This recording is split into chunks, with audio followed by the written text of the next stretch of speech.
पेश है metro mirror podcasting में आज श्री विजय मनोहर तिवारी, सूचना आयुक्त मध्य प्रदेश और लेखक के काशी विश्वनाथ कॉरिडोर पर उनके विचार।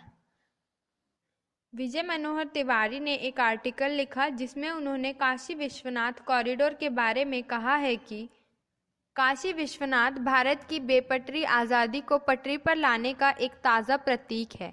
आज़ादी की एक्सप्रेस अब तक उलट दिशा में अपने चिन्हित हितग्राहियों के हित में ही दौड़ रही थी, उसका मुंह सीधा कर दिया गया है।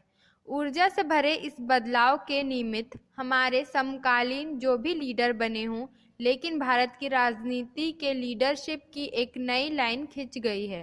अब केवल खाने कमाने, अपने चमचों चापलूसों को ऊंचे पदों से नवाजने, अपने बेटी बच्चों को सत्ता पर लादने, कोरे भाषणों और जोड़ तोड़ से जमे रहने, सबको खुश करके आगे चलने के जमाने लद गए हैं। ऐसी सोच के लीडर अब एक्सपायरी डेट की दवाई की तरह कूड़ेदान में फेंका जाएंगे। अब कठोर निर्णय लेने वाले लीडर ही चलेंगे जिनके भ्रूण, अंडे और बच्चे कुर्सियों से दूर हों, जिन्हें भारत की चिंता हो, जिन्हें भारत के भोगे हुए अकथनीय कष्टों का एहसास हो, जिनके इरादे शातिर नहीं साफ हों और जो कहने में कम और करने में ज्यादा यकीन रखते हुए समय सीमा में पूरे दमखम से वह करके दिखाएं जो आम लोगों की सोच के परे हो।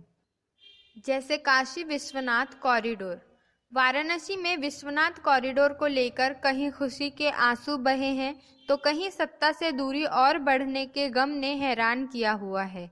असली नकली का फर्क बिल्कुल ब्लैक एंड वाइट है, कोई किंतु परंतु नहीं है। औरंगजेब है तो शिवाजी भी है, देवी अहिल्या भी है और बनारस वही है, वही का वही है। 1000 साल की गुलामी की जानलेवा घुटन उतनी घातक नहीं थी जितने भारी आज़ादी के बाद के ये सेक्युलर साल बीते। अंग्रेजों के हाथों सत्ता के हस्तांतरण को लाल किले पर सफेद शेरवानी में सुर्ख गुलाब खोसकर आज़ादी घोषित करने वाले भारत को बहुत सस्ता और सत्ता को कुछ ज्यादा ही गंभीर समझ रहे थे। उनके लिए मुल्क का बंटवारा सीटों के बंटवारे जैसा ही आसान था। वे बंटवारे के समय मचे खून खराबों में भी खुशी खुशी शपथ को ग्रहण करके पचाकर प्रसन्न हो सकते थे। वो उनका समय था, वो उनके बुलंद सितारों का समय था। वे अपने हिस्से का राजयोग भोगने के लिए ही सत्ता के आनंद भवन में आए थे।